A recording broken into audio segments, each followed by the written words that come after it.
Well,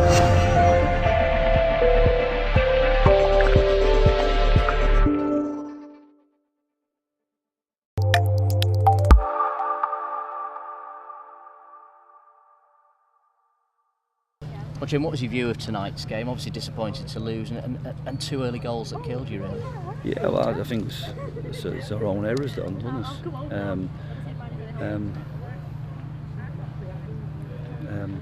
It was our own errors that have done us.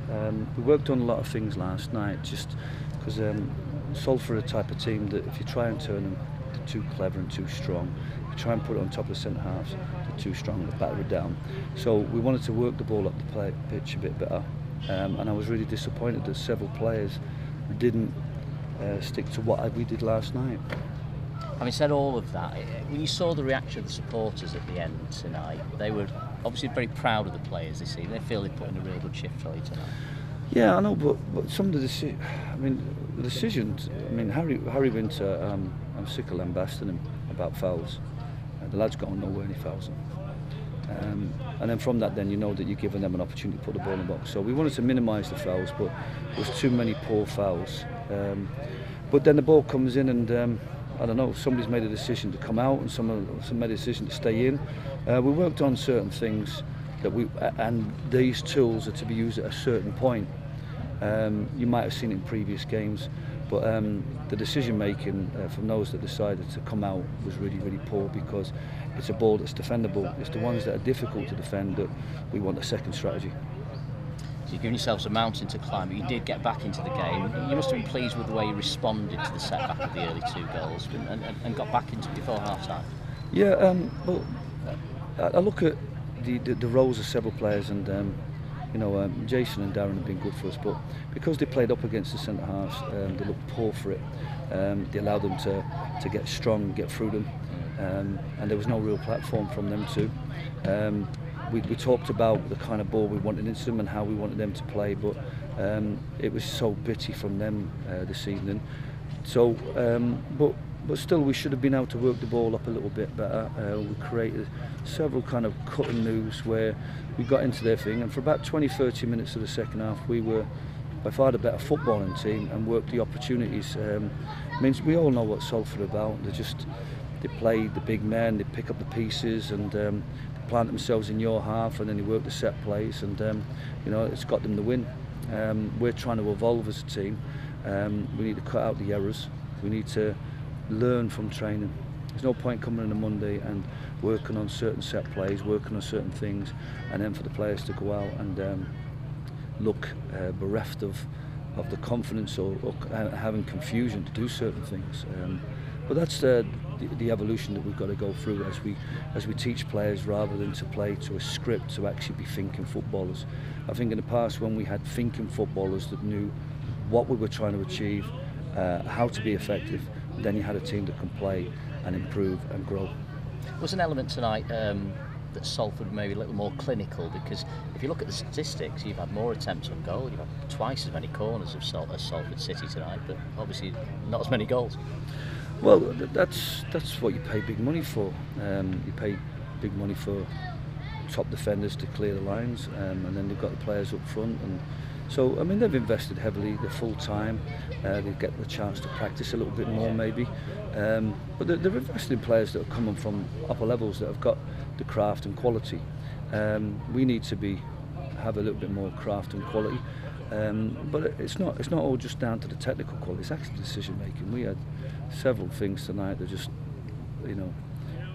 confused me. And Daryl Grady used to say, well, out of 20 shots from distance, you're likely to score 1 goal, but that's 20 wasted possession. And we've seen some wild thinking today, instead of working it and keep probing and then looking for overloads and getting behind them and then create opportunities to cross. And when we did get to crossing areas, we didn't take the crosses snappy enough, and we didn't attack the ball well enough, and same on set plays. And we had a couple of players who looked tired tonight. Yeah.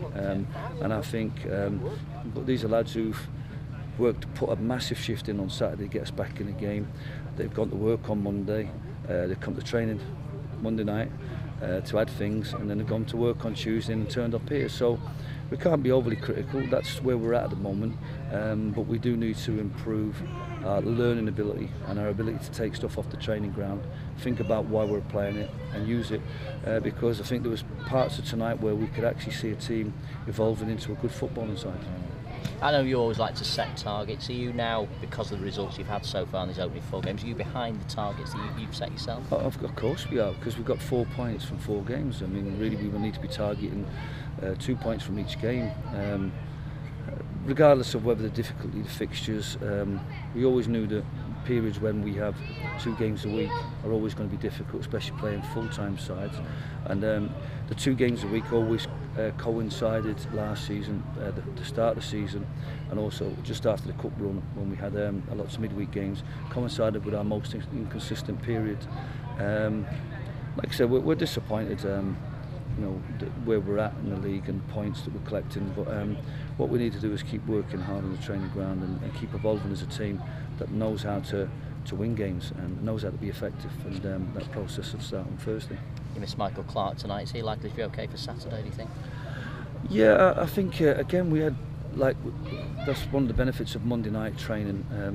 Obviously we had Matty Warburton walking wounded. We were unsure about Darren. Ben McKenna's picked up a knock in the game with a collision with the keeper. Michael Clark, Harry Winter's feeling tight groins, Connor Hampson. So they've put in a massive shift on Saturday, and I think it came at a cost to us in terms of the fatigue that certain players had. I mean, Jason was like a wooden man on Monday night, and I think he was nowhere near the energy and the strength that we'd like. But again, we've invested in a group of players, and we just haven't got the finances really to have 2 for every position, to be able to freshen things up. We just got to work with what we've got, and then just trust that the lads re-energise themselves now on Thursday, and we go again on Saturday and get, we have to target a win. Michael Clark, Steve O'Halloran, Gary Stockport, are any of those likely to be involved at the weekend, do you think? I think you'll have to ask Mark Lockyer, the secretary, regarding Gary, because even if players are coming from Wales, the transfer system can be laboriously long. But I think Michael Clark should be fit. I'm not sure about Ben. Depends. Steve's stepped up his training, so I think we'll be definitely 2 or 3 more bodies. But what's more important is that the players who play tonight sort of come through this game unscathed and re-energise themselves. I have to give a shout out for Scott Duxbury. He stepped in at left centre back today and was immense in terms of his defending, and just that touch a bit of quality up front when he stepped up the pitch. I think he could have earned himself man of the match, but he was excellent. Smalley, I don't think he's seen the ball as much today and played as much. So like I said, you've highlighted the 2 that we highlighted in commentary. I think it's interesting. Yeah, but like I said, we've got other players coming to get the ball off them, and really they should be stepping into space and trying to link. And that's a big disappointment with Jimmy Ball was pinned by the Maynard, but the other 2, Matty and Harry, we were looking to try and exploit them in little pockets between Burton and Richie Allen, and that they kept showing for the ball instead of stepping into space. And so the link play from them in terms of connecting us from the back 3 to the front 2 was, or from side to side, was poor. But that's something that we just have to accept, that perhaps they didn't really understand it. They were too hungry to get on the ball instead of knowing how to step into space and be in a more aggressive position on the pitch to be able to play. With Leamington to come, just finally, Jim, do you feel, I know you are still a work in progress, but are you optimistic about what's to come from this team? Do you feel you're not too far away? Well, yeah, like I said, I mean, pre-season's been strong. We've gone into games with good energy, competed very well with some good sides. I think, obviously injuries have affected us in the last couple of games, and I think that we perhaps looked a little bit disjointed compared to pre-season. But we need all the players, those that are not in the team, to be stepping up what they're doing in training. And I think I feel there's an element of us feeling that we've invested a little bit in certain players. We had a good season last year where we're unbeaten in so many games, and we've got a great defensive record. And I think we came into the season thinking it'll just happen. It doesn't happen. If players have had a rest in the summer and think it's going to happen, they need to step up now. I think several players could have been a lot fitter coming into pre-season, could have worked a lot harder to get to a standard where they can go from Saturday to Tuesday. There's others who have. You can see the players have looked after themselves off-season. compared to others. But I think now we know that nothing comes easy. We have to work really hard, and we have to play ourselves really well in training and in matches if we're going to get better. It's always good to talk to you. Thank you, Jim. You're welcome.